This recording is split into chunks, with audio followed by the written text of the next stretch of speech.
Johnny Bhatkar. And before that, let me just introduce Get Set Up to anyone who is new here, which I see quite a few new joinees. Welcome, everyone. And so we are a platform for the seniors, by the seniors. We have some wonderful sessions coming up in tomorrow, as well as the whole of April. Go on to the website and check out all the sessions. We have everything starting from yoga, exercises in the morning.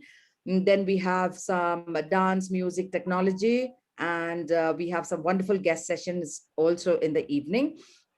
So go ahead, don't miss out on anything. And on the chat, Ishita has put two links. One is for WhatsApp and the other one is for Facebook. In case you've not joined, please join both the groups if you're new here, because we keep sending live links, and on Facebook also we have live sessions going. So in case you missed to register, you can always watch it from there. So I'm just going to introduce Johnny Bhatkar. He's otherwise Nandalal Bhatkar. So let me just tell you a little bit about him. He's a well-known banker with years of experience in his field, and he's a passionate trainer and has trained thousands of bankers in a complex field of financial derivatives. He's also a SEBI registered investment advisor, and he's also got a degree in chemical engineering from ICT Mumbai and a postgraduate diploma from IIM Ahmedabad. So that's like pretty glorious, Johnny. Thank you for joining us today, and hand it over to you to take this forward. Thank you so much, Anita. Let me wish everyone happy Holi, and really appreciate the fact that each one of you have decided to spend next maybe 50 minutes or so with me, where I will try to share some of my thoughts, framework, ideas about money management and investment. Okay, I'm just going to use a small presentation to help me take you along, so that I can clearly help you understand my thoughts. Okay, so I'm just going to share my screen. I guess my screen is visible to everyone. Anita, could you just confirm? Yes, we can see. All right. So before that, Johnny, I would just like to say, everybody keep yourselves on mute. If you have any questions in between, please put it on the chat. We'll take it from the chat. Yeah, right. So I plan to spend about 35 minutes in making the presentation and talking about investments, and remaining 15 minutes or so we'll try and pick up some of the key questions which comes through the chat window, right? So I just gave a little bit of colorful slide here, keeping in mind that today is Holi. So we are going to try and understand investment, what appears to be a puzzle for lots of people. Right? Before I move in, as Anita had mentioned, I'm a SEBI registered investment advisor. So I'm an equivalent of a financial doctor for people. And, I need to put this disclaimer upfront saying that, I'm going to be discussing some names, a few investment ideas, etc. During the, next 30-hour session. But, please bear in mind that this is not recommendation to buy or sell anything. So it's like, we are like doctors. We can talk about in general what may be applicable to large number of people. However, each individual case is different and unique, and you need to have, appropriate approach to each one's individual personality and their, finances and other background. Okay. So let me start with a picture, right? Can you see a gentleman on the left-hand side, someone of years old? Does anyone know who this gentleman is? No. Can't guess. Singhania. Anyone? Anyone? No, can't make out. Okay, all right. Well, frankly speaking, The Somebody reason said why you can't, Singhania, Johnny. Somebody said Singhania. no, it's not Singhania. All right. So, you know,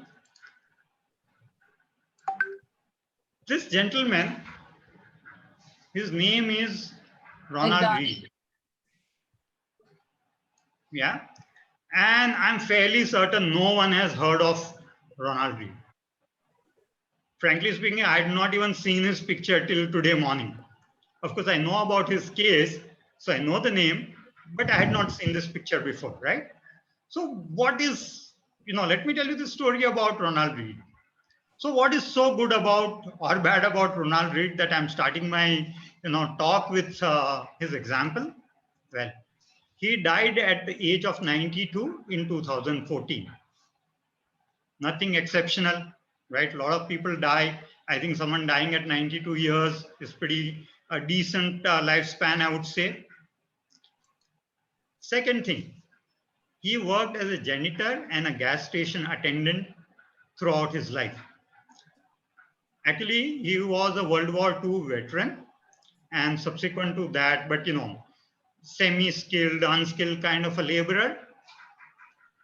This is the kind of a job he used to do, probably making something like $50 to $60 a week. That would be about 15 to 20,000 rupees a month. But the most surprising thing is that when he died, he left behind a fortune of 60 crore rupees, about $8 million. No one in his family knew about this money. They did not know he was a multimillionaire. And the gentleman, when he died, he gave away almost 75% of this money to a hospital and a library. Again, very strange thing that he gave money, almost $1 million to the library, because he used to go there and browse through some books. And hospital is even stranger. Hospital used to go to the canteen of that hospital to drink coffee. He used to like coffee of that particular canteen, and he gave away, I think, close to $4.5 million to that hospital. Now, so what is amazing about this gentleman is that when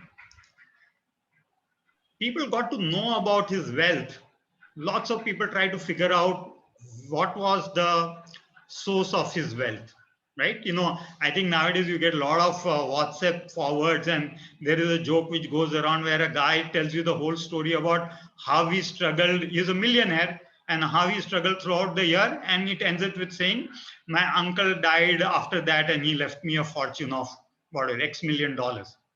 But Ronald Reed's case was not like that, right? Ronald Reed, as his neighbor Mark Richards had mentioned to Wall Street Journal, he said that he would make about $50 a week, and out of that, he used to invest something like $40. So he was investing close to 80% of the money he used to earn right from very young age. And he had accumulated some really amazing stocks as he continued with his journey, right? So the story about Ronald Reed is that everyone can be a millionaire. It is just about discipline of saving money and investing money.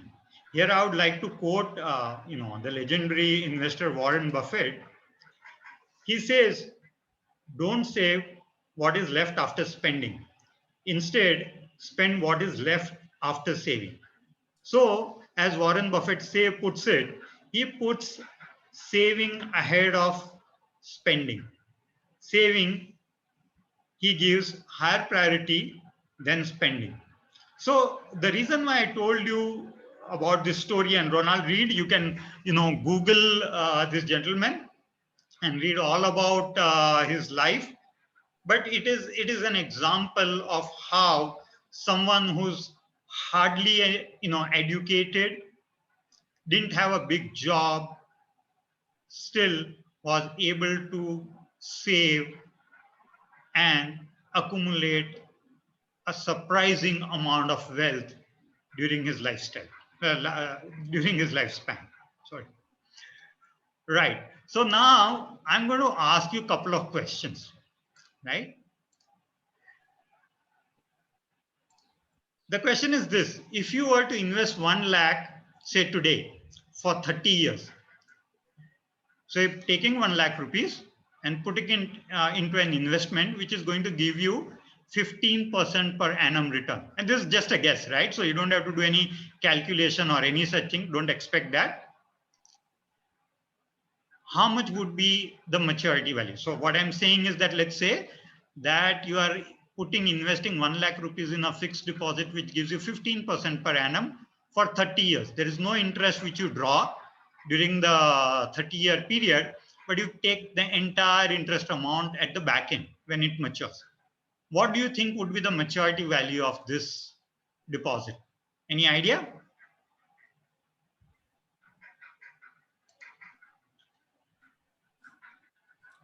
In about 5 years, almost double. So Right. if he lives 70 years, so from 30 to 70, 40 years. So around that, maths I'm very poor, but around 5 years, you'll be doubling the amount. Maybe in 7.5 crores. crores. 7.5 crores on simple interest for 30 years. No, this is just 1 lakh rupees put in today, and you don't put any more money.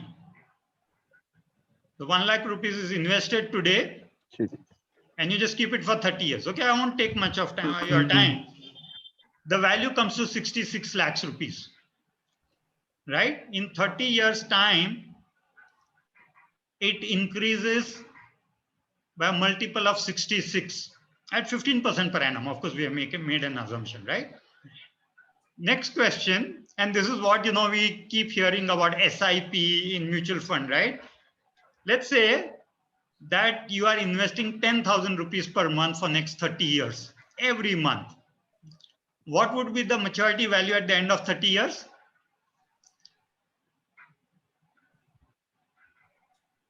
Okay, I'm just going to put a number here, right? So because we don't have that much of time, but if anyone, how much? 363. Okay, 3.6 crore. Yeah, something like that. Okay, all right. The answer is 7 crore. But Okay. after applying interest, this is without interest. You just No. This is 15% per annum. So whatever we have said here, exactly the same thing. 15%. Okay. Yeah. We're just going with the same story. Yeah. So if you are able to earn a return of 15%, 10,000 rupees invested, and 30 years, typically a working life, someone joins, maybe starts working at 25 or so and retires at about 60, maybe 35 years is what is available to him or her. And even if you put something like this, 10,000 rupees per month, every single month till you retire, and if you're able to earn 15% return, you're going to make about 7 crore rupees.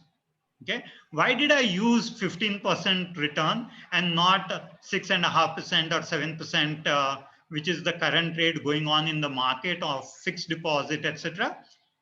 The reason why I use this is primarily if you were to look at investment in equity market over a long period of time, more than 15 years or so, it tends to give a return of about 15% per annum. Okay, nothing, there's no guarantee, but this is just the historical data. So you've done studies. That is the reason why 15% per annum is assumed. So what I'm saying is that suppose you were to invest 10,000 rupees in a mutual fund, a decent mutual fund, month on month for next 30 years, it is likely to reach around 7 crore. Your corpus will reach around 7 crore, right? One more question before I move on to something else. Suppose the return was just 1% less, right? Instead of 15%, the return was 14% per annum. And why I have taken this example, I'll talk about it at a little later point in time during this talk. If suppose the return was just less by 1%, the amount falls by 1.5 crore, right? So the 7 crore becomes 5.5 crore if the return was 14% instead of 15% per annum. Right? Now the first two examples, and in the third one as well, this is what is called as power of compounding. The idea is that once you invest money and if you let that money stay in the system without drawing it, then the increased value of the money earns, more return and so on and so forth. Einstein called the power of compounding the eighth wonder of the world. Right? Because this is what we are looking at is what is called as exponential growth. And human mind is not capable of assessing and understanding exponential growth. We only understand in linear terms. So if I tell you in 1 hour, I'll be able to drive 30 kilometers. In 5 hours, how many kilometers will I be able to drive? You'll be able to give me that answer quickly.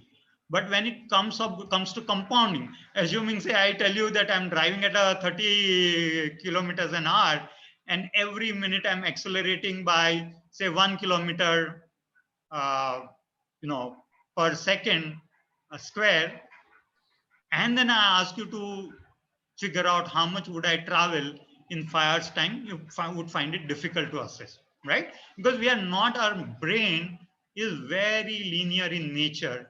It does not understand exponential, growth.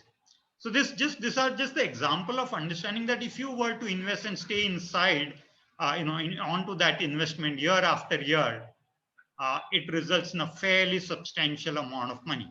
Also, keep in mind that when I say 7 crore rupees, 30 years down the line, the purchasing power of this may not be same as 7 crore rupees today, yeah, because the inflation is there. We'll talk about it, slightly later. Now, the question, which arises in a lot of people's mind is that, okay, I'm earning money, I'm saving money. Why do I need to invest? Right? A lot of time people would say because it will help me grow my money, I'll be able to spend on things, etc., etc. I kind of use a very simple illustration to talk about the use of money. Okay, so if you look at this nice looking small car, it's like our life. Okay, there are two things which you need probably till the time you die. One is oxygen and second is money. It is actually the fuel which helps you undertake your journey. Okay, this journey will have a lot of destination in between. There'll be breaks, there'll be places where you'll eat food at nice restaurants and so on and so forth. So to say, there are many things involved. It's your life journey, So, your work life, your marriage, kids education, retirement, housing, buying cars, etc., all become part of your journey, right? And money is required to meet many of these requirements. And hence, we need to somehow manage this money well. Now, where can you invest? Technically, I see three options, right? One is that you just earn money and keep it under a mattress. Don't put it into bank, don't put anywhere else, just let it be with you. Okay, that's one option. But here, the money is not going to earn any interest. It's not going to increase in value. And it's a pretty risky proposition to keep so much money at home. The second thing a lot of people end up doing is invest this money in financial assets, right? So you have fixed deposit in banks, with corporates, equity, mutual fund, gold, etc. Yeah. Of course, gold doesn't come as a financial asset, but what I call as tangible asset. So a lot of people, like to invest their money in gold and real estate because sometimes people feel good to look at their investment, touch and feel that investment. It's pretty strange. In India, almost 85% of the wealth is in gold and real estate. Okay, people don't put that much money in financial assets. Financial assets actually are, very extremely important. in terms of managing. So one thing is pretty good about financial assets are most of the financial assets are very liquid. What is the meaning of very liquid? Liquid means your ability to convert it into cash. So suppose I want cash today and my money is lying with the bank as a fixed deposit, I can prematurely break the fixed deposit. If it is lying in stocks, I can sell the stocks in the stock market and maybe the money will be available in 2 to 3 days time. Similar is the case with mutual fund, etc. So the financial assets generally provides very high liquidity. However, the same cannot be said about tangible assets, primarily things like real estate. If you were to try selling real estate, it will take you months before you are able to convert your real estate asset into hardcore cash, right? So the tangible assets tend to be less liquid. Even gold, suppose you buy gold and try to sell that gold. The guy, you go to a jeweler, he'll cut some charges here, charges there, etc. Gold, I would say, is still fairly liquid, but real estate is not. Yeah. Now, one thing which is critical about our journey, the cost of your travel keeps rising year after year, right? And this is what we may call as inflation. That, the things which you want to, for instance, if you say, okay, I want to buy a house 5 years down the line, and say the value of the house is 1 crore today, or 5 years down the line, it might be much higher. Or for instance, you say, okay, today I'm spending 1 lakh rupees a month on my monthly expenditure, and I'm going to be retiring in next, say, 10 years time. By the time you hit your retirement age, your monthly expenditure at the same standard of living might rise to maybe 2 lakhs per month, right? So the cost of living keeps increasing, and hence it is important that the money which you have saved is invested at least to beat the inflation.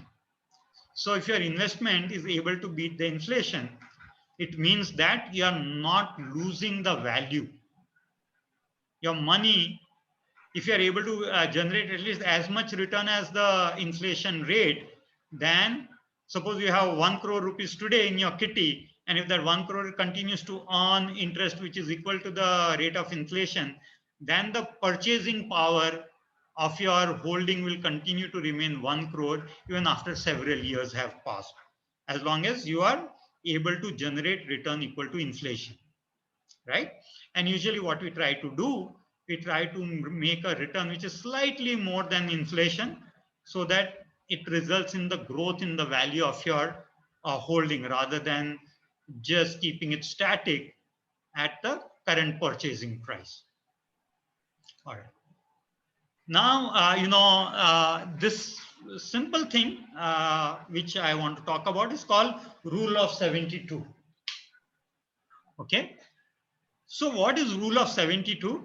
Actually, it's a very handy, number when it comes to doing calculation of how much time does it take for money to double or even for cost to double, right? So let's say if you are earning 6% per annum, so 6 into 12 is equal to 72. So if you are earning 6% per annum, that means it will take 12 years for your money to double. All right.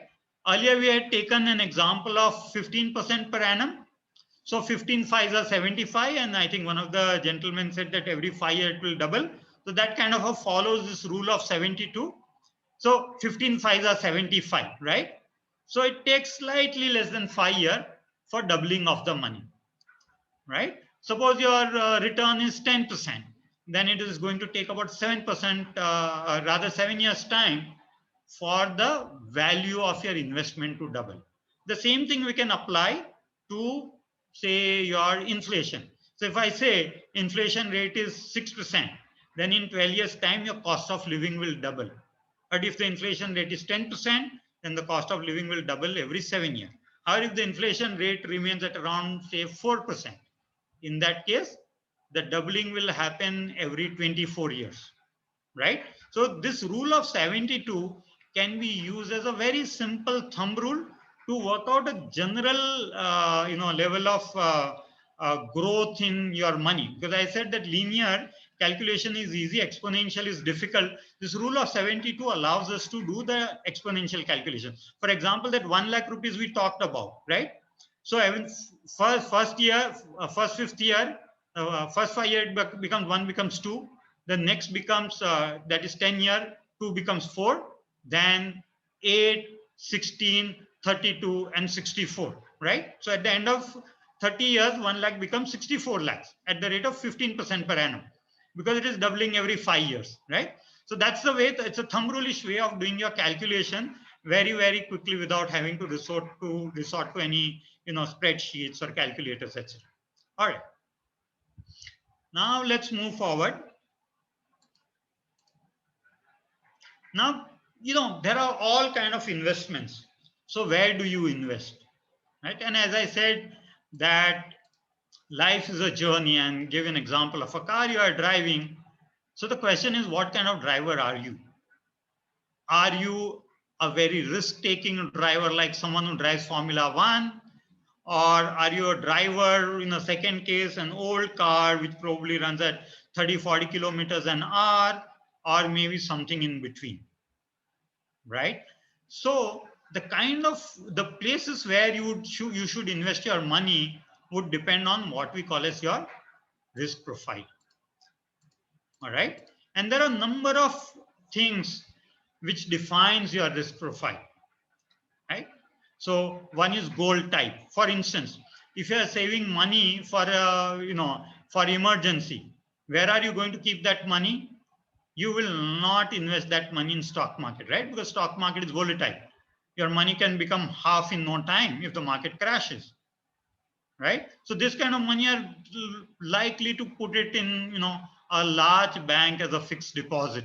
Though you might be a very aggressive investor, but the goal type, the type of goal which you are saving that money for, sometime decides what kind of investment you are going to make. Second factor is age. The older we get, the less aggressive we become. We tend to, as we older we get, we tend to keep money in a safer, investment options like bank fixed deposit, RBI bonds, senior citizen scheme, and so on and so forth. Okay. Number of dependents. If your family is large, meaning that your outgo is higher on month basis, then it is likely that you will, invest more money in safer investment options.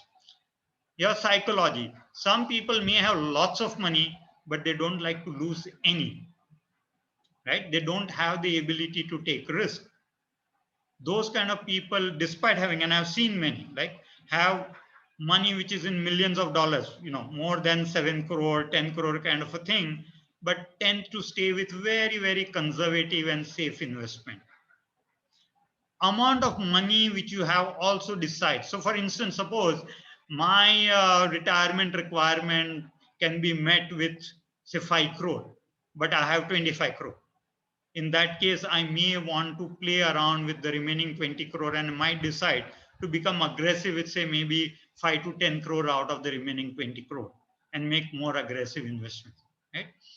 Earning period left, that also kind of goes along with the age. So the smaller is the earning period left, the active earning period, more conservative you are likely to be. So, there are a whole lot of these things which goes in deciding what kind of investments are you going to make, right? Let me here, give a very quick idea about risk and reward. Sorry. A lot of people, so, right at the bottom, Reserve Bank of India bond, that is the least risky investment, because Reserve Bank of India will never default. It can always print money and pay you back if you invest in Indian rupees, right? The next in category is bank FD, then the corporate bonds and debt funds, mutual funds, real estate, gold, and equity related mutual fund are the highest risk investment. And what we understand is higher the risk, higher is the return, right? The return tends to scale up with the risk. But actually, it is very incorrect to think this particular diagram is true.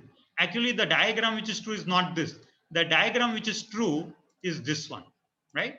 A Reserve Bank of India bond will give you exactly what it tells you it's going to give you.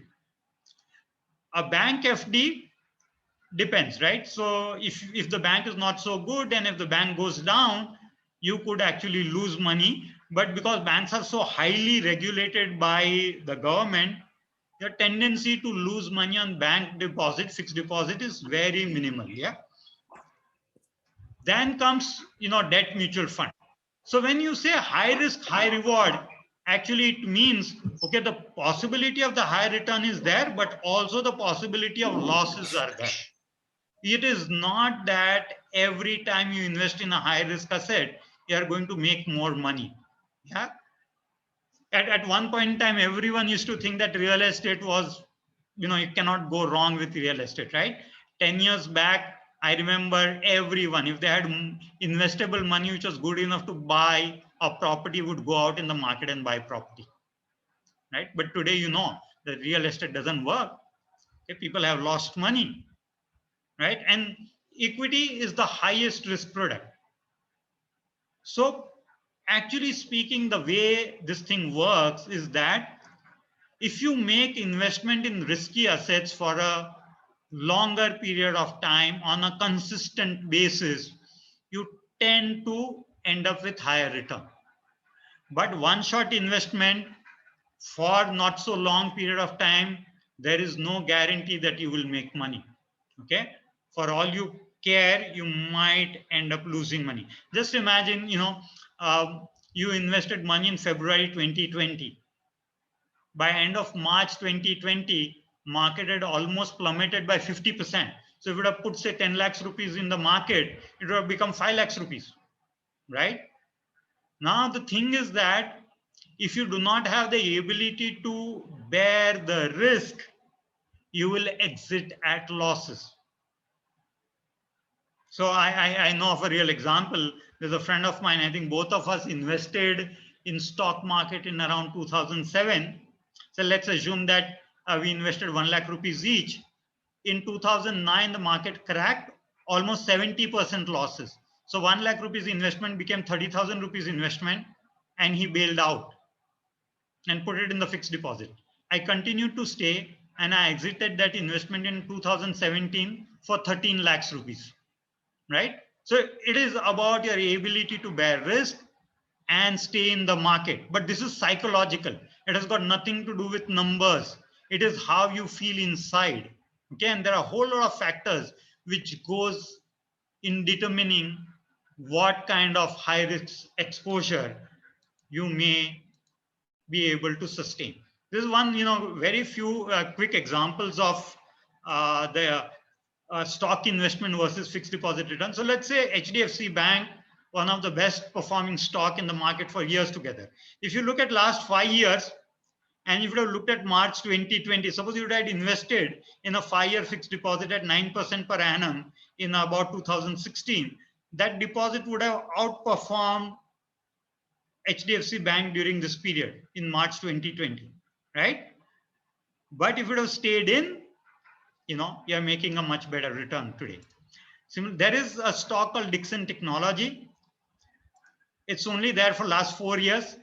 Now, if you see, almost for 3 years, it remained below the return of fixed deposit, meaning the fixed deposit would have been better. You would have been better off in fixed deposit than in this stock. But today, the stock from here to here, it has grown almost 5 times in almost a 1 year period, right? This is Yes Bank. If you have invested 5 years back in Yes Bank at about 180, today Yes Bank stock is trading at 14%, 14 rupees, right? You have lost almost 90% of your money in Yes Bank stock. So these things are very crazy, right? And no one knows which stock will go up and go down. And hence, when if you are making investment in stock, you need to have a fair idea about how the markets work, how to do diversification, etc. But if you're not, capable of doing that, then it is better to stay with mutual fund who invest in equity, where there are professional managers who will be able to, hold a diversified portfolio on your behalf. Okay. Now I'm just giving example of, two couples, right? Now couple one is holding 63% in equity and 16 in debt fund and real estate and 5% in RBI bond. While the other couple is holding 67% in debt, 11% each in real estate, RBI bond and equity mutual fund. Assuming that these are the returns which you expect from, equity and debt and real estate and RBI bond, this couple is likely to earn 11.5%, while this couple is likely to earn 7.7% return per annum. Now the question is that who is right? Actually, the answer is no one. Okay, both are right. So, a lot of time people only want to run after the returns without understanding their risk-taking capabilities, their financial goals, their financial plans, etc., and can end up losing a lot of money and hurting themselves.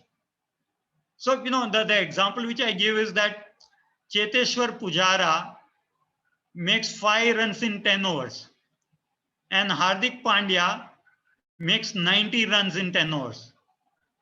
Who is better? It actually, they are playing different games, right? Cheteshwar Pujara plays test cricket, and for all you care, he is trying to play the game where he is trying to play for a draw, not lose the match. While Hardik Pandya might be chasing, a T20 target where his only way of trying to win is by hitting out. So, both of them are right in their own places. So hence, it is, this couple is right because, depending upon their circumstances, this is the kind of portfolio they are able to hold, while this couple is able to hold this kind of portfolio. So they play different games. Please don't compare yourself with anyone else, right? A lot of time people run after the return. Someone tells them, okay, invest in this stock. It has gone up so much and, it's likely to do better. No, this is all, rubbish. Actually, you really need to know what is your game. If you don't know what is your game, and then Cheteshwar Pujara starts sitting like, Hardik Patel loses his wicket and India loses the match. Okay, this is an extremely critical part of the risk profile, and financial plan are very critical part of how, deciding what you should invest in, right? I'm just going to take a very quick this thing, So another thing which you need to worry about is your tax, right?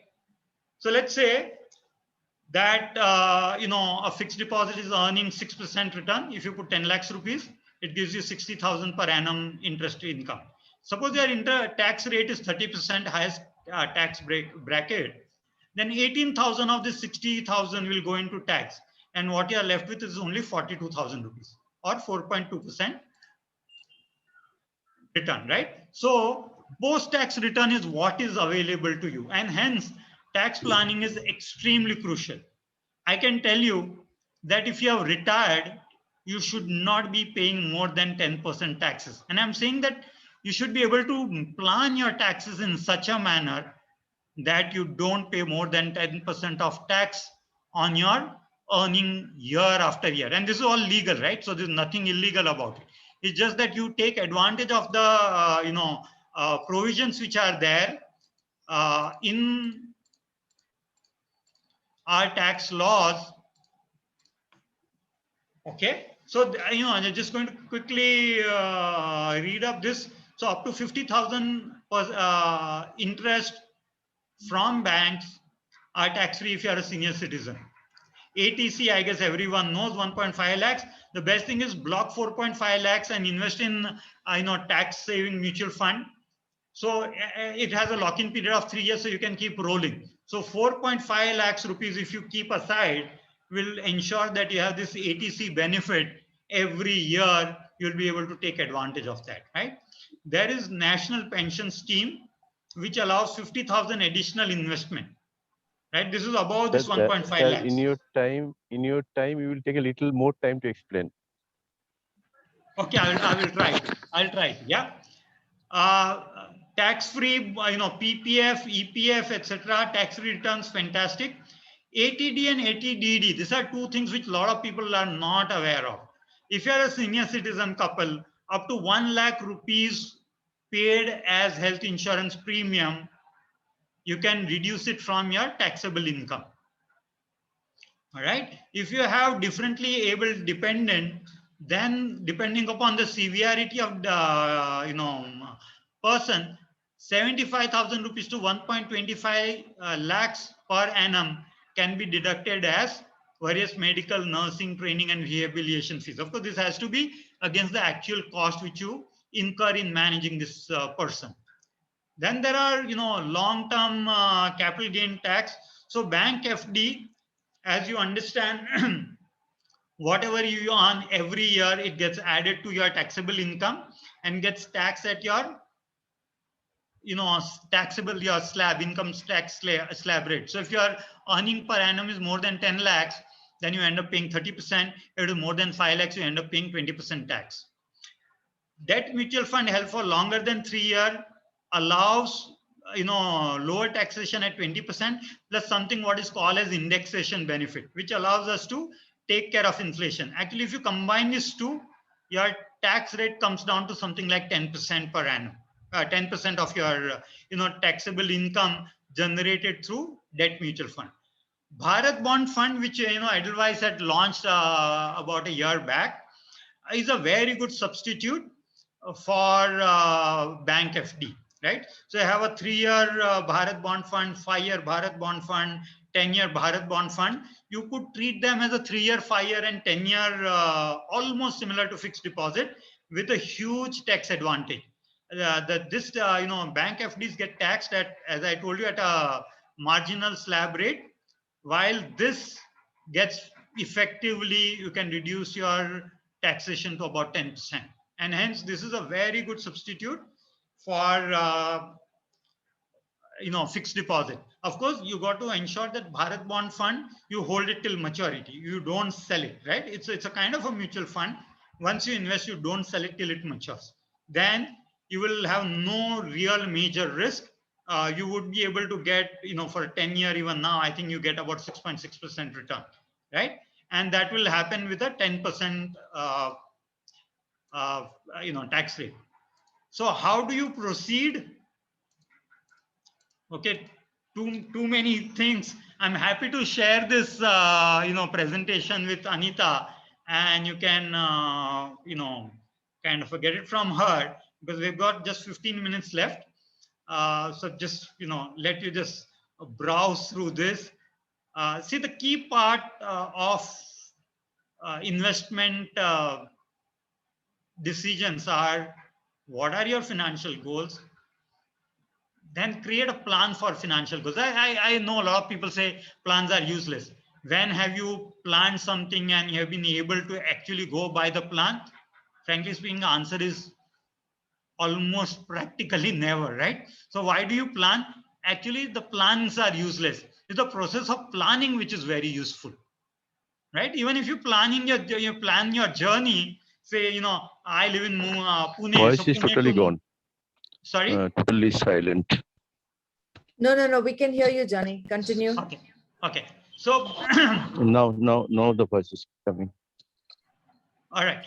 So, the process of planning is very important, because then you understand various elements which are there, which has gone into the process of planning. And if any of those elements were to change, how it could impact your plan. And that is the reason why the plans are pretty useless, but the process of planning is very, very critical.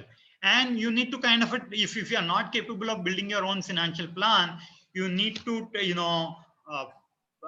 kind of hire services of people, people like us. So we are called investment advisors. So SEBI has created a category of people who were like financial doctors, who try to understand every aspect of your financial life and create a plan and help you make investment using that plan, right? So these are, some of the things if you want to do it on a self basis.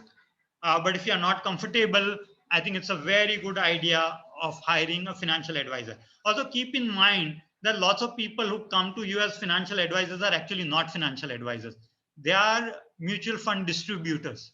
They're not advisors. Actually, they're not doctors. They're more like salespeople. They're more like pharmacists who say that they don't charge any fees, but they actually get commission from the people whose product they sell.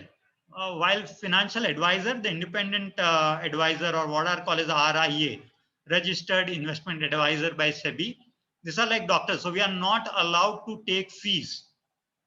Rather, we are not allowed to take commission from anyone. We charge upfront fees. So we tell our clients how much we are going to charge them for managing their money. So there are no hidden costs, and that ensures that there is no conflict of interest. Because otherwise, what tends to happen, if I'm a commission-based guy, I tend to push products which gives me higher commission than what is appropriate for you. And that is actually one of the reasons why all kind of scams and frauds which happens, where a lot of retail investors are defrauded, are because of that. So, choose your financial advisor with a lot of care if you decide to go by that route. But I'll stop here, and, I will take questions in remaining time. So can you tell us what this Bharat Bond Fund is? And I was just looking, is there a difference between Bharat Bond ETF and fund? Okay, so the Bharat Bond Fund and Bharat Bond ETF are practically exactly the same. However, Bharat Bond ETF, for buying Bharat Bond ETF, you'll have to have a broker account. It's like a stock, buying stock. So if you have the ability to buy stock, you'll be able to buy Bharat ETF. People who don't have a broking account and don't know how to buy or sell things using stock market, Bharat Bond Fund.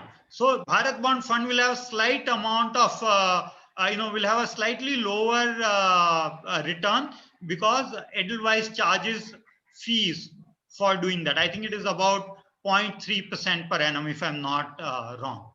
But ETF is technically, there is no fee, but you have to go on to your stockbroker's platform and buy it. Okay, got it. Thank you. Mr. Deepak Singh, yeah, you can go ahead and ask your question. या thank you. मेरा question ऐसा है sir, मेरा कार्वी में account था और कार्वी के account में से अभी CDSL ने मुझे ये करके दिया है, मेरा अकाउंट में जितने शेयर थे वो कन्वर्ट करके अकाउंट में ट्रांसफर कर दिया, लेकिन जो शेयर पूल में है वो अभी तक नहीं हो रहे।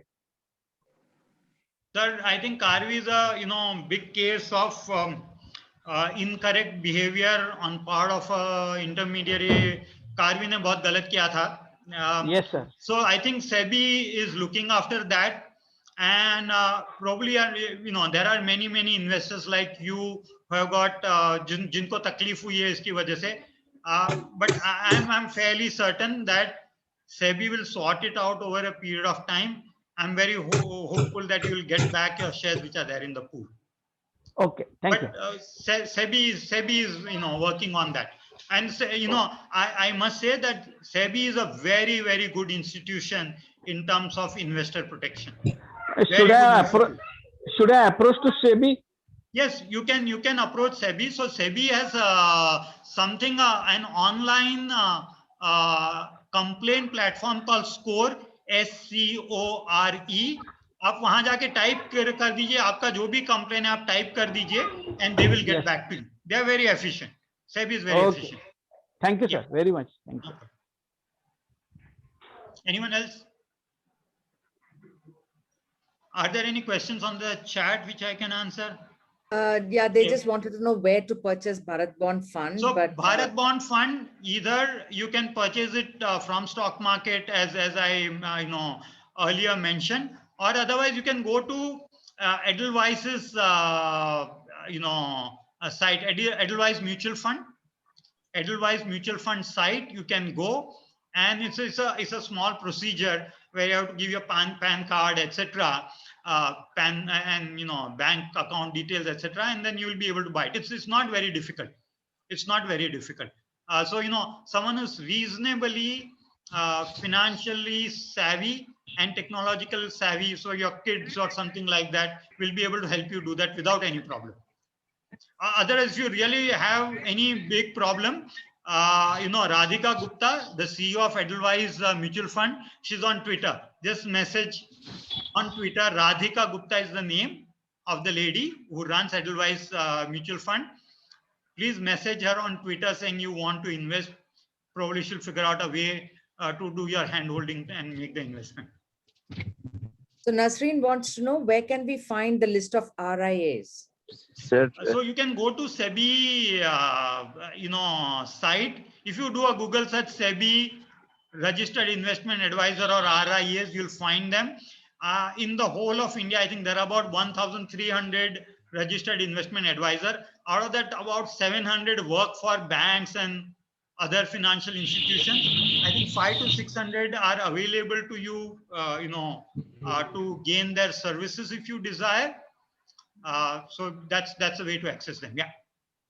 Yeah, and please explain the concept of NPV, or purchasing power of the money after maturity.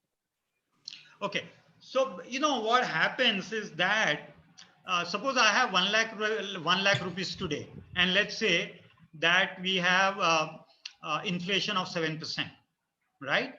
So in 10 years time, as I talked about the law of 72, the rule of 72, 1 lakh, we will need 2 lakhs rupees to buy what we are able to buy today at 1 lakh rupees, because price of everything has gone up, right? So we say that actually the value of money has fallen by about 50% in 10 years time. That we are only, if you continue to have only 1 lakh rupees 10 years down the line, then I will be able to buy only 50,000 rupees worth of thing. However, suppose I had invested in, made some investment, and that investment resulted in 3 lakhs rupees 10 years down the line. Then the 3 lakhs rupees, the purchasing power in today's term is 1.5 lakhs rupees, right? Because the purchasing power has got halved in 10 years time. So that 3 lakhs rupees which you get at the end of 10 years will be able to buy you what you are able to buy today for 1.5 lakhs rupees. That's what I meant. Yeah. Is this okay? Yeah, whether gold ETTs are good for short-term investment. Sorry, what is the question? Whether gold ETTs are good for short-term investment. See, don't ETFs. invest in gold as a short-term investment. Gold and equity are extremely volatile. Okay, gold prices had crossed $2,000 per ounce just in, I think, April or maybe May, June of 2020. Today it is trading at around 1,800, 1,700. So it has fallen so much. Or in Indian rupees, I think it has reached 55,000, and probably it's today around 48,000, 47,000 rupees, right? So we had invested in gold at that point in time, but have lost money. Please, gold, usually most of the people buy gold, informed investor buy gold as a hedge against inflation. All right. In India, I think we buy gold for several reasons. We want to have children's marriages and stuff like that. That's the reason why a lot of us buy gold. But gold as an investment should be a very small percentage of your portfolio, maybe not more than 10%. Thank you. Sorry to interrupt. Basically, this question was not for gold. I was talking about the gold ETFs. Gold ETFs, right? Gold bonds ETF. Is it ETF or ETF? Yeah. Exchange traded fund, right? Yeah. So see, yeah, gold ETF will move along with the gold prices. Okay, if instead of having physical gold, you have the ETF units lying in your demat account, and the value of that ETF will move along with the gold prices in the global market, multiplied by US dollar INR rate, because gold is traded in US dollar and then dollar rupee conversion, because your ETF is traded in rupees. Right. So it's same as gold. Okay, fine. Thank you. Only the only difference between physical gold and ETF is easier to liquidate. You can just sell it on the stock market. So liquidity is high, convenience is high. But in terms of the performance, it would be pretty same as buying a gold biscuit. Okay, thank you. All right. So any Can I rules of ask you a thumb simple thing for everybody? Like Sure, that please. we are all old people, not in the market. We don't know the things. You tell us 1, 2, 3. 3 important things that forward to these bonds or these things. The second group and the third group. Like if a patient come to me, I can tell that these are the ways you should see broad things. So for us who are absolutely useless on the financial market. Sir, I understand, and believe me, lots and lots of people are in similar situation. I think the best thing is actually to hire, RIAs, the registered investment advisor, because we are legally bound by SEBI. And if we, do any hera-fairy, our license will be revoked. Plus, there are jail terms and things like that. And SEBI controls RIAs much more because it's a smaller number compared to mutual fund distributor. Mutual fund distributors in India are about 1.5 lakhs. They're very hard to control. But RIA is a small community and it is designed to ensure that there is no conflict of interest. So my suggestion, humble suggestion is that talk to some RIAs, and you have to have, you have to develop that relationship with them and have the faith in them. Of course, SEBI is there. So if they do any hera-fairy, please complain to SEBI. All right. But I think RIAs, because see, till date, till 2013, there are no RIAs. There are only mutual fund distributors. So mutual fund distributors, like you have serious health problem and you go to a pharmacist to ask for a solution. Okay. You need to go to a doctor. Financial, I don't know why, but it's like this. Lawyers and the doctors are the only two people who get paid their fees in India, because people believe that they can't do what the lawyers and doctors are able to do. While the rest of the thing, people think they are able to do. Okay. So see, idea is that this is a very, fine-tuned thing, which needs to be to come up with an optimum solution. And that's why I would say, hire a good RIA. Yeah. One last question, Nazreen.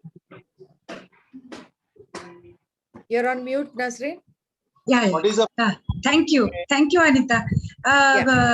Mr. Bhatkar, I wanted to know, sovereign gold bonds, do they have any greater advantage than the ETF? Okay, ma'am. So a couple of things, right? So sovereign gold bond has a certain coupons. I think they are 1.5 or 2% per annum. They provide. So to that extent, it will provide you higher return than if you were to hold the ETF for the same period of time. Okay. However, the flip side is that the gold bonds are very illiquid. That means you will probably end up holding them for the full tenor. I think it's 7 years, right? 7 years. So, it will be very hard for you to sell the gold bond in the market if in between point in time you want liquidity. Okay. So, and in this process, sometimes the gold prices could fall. So the gold prices fall, the gold bond prices will also fall. Oh, they'll fall with the market? It goes with the market. Absolutely. It's just that think about it, that you're holding a gold biscuit for 7 years And Oh. for holding it, government gives you another 2% return on that. But otherwise, it's a gold biscuit. So if the gold prices crashes tomorrow to 30,000 rupees, that's what will happen to the bond. If it goes up to 60,000 rupees, then that's what will happen to the bond. But the disadvantage which I see is that if your holding period is lesser than the maturity date, then it will be harder for you to exit that gold bond investment. And another question is, what is the difference between the RIA and that wealth manager? Because RIA will also take a certain, they'll take a fees, you said. Right. And the wealth managers also, they take some 2% or 1% of your total wealth as a fee. I'll tell you how it works. Okay. So, there are a lot of different names which gets floated around. You have to ask RIA, and a lot of time RIAs will work at a much lower fee than the wealth managers would work for. Okay, wealth managers tend to come from large financial institution. Yes. Okay, and those guys are they have their targets on their head, and they have to ensure that they make enough money from their clients. Yes. So they are going to be doing all kind of things to ensure they make money to meet their targets and earn their bonuses. While most of the RIAs tend to be usually lots of RIAs are individual or small partnership firms and things like that. So they tend to be slightly different from wealth managers, right? The advantage wealth managers kind of can provide you if you have a large amount of wealth, right?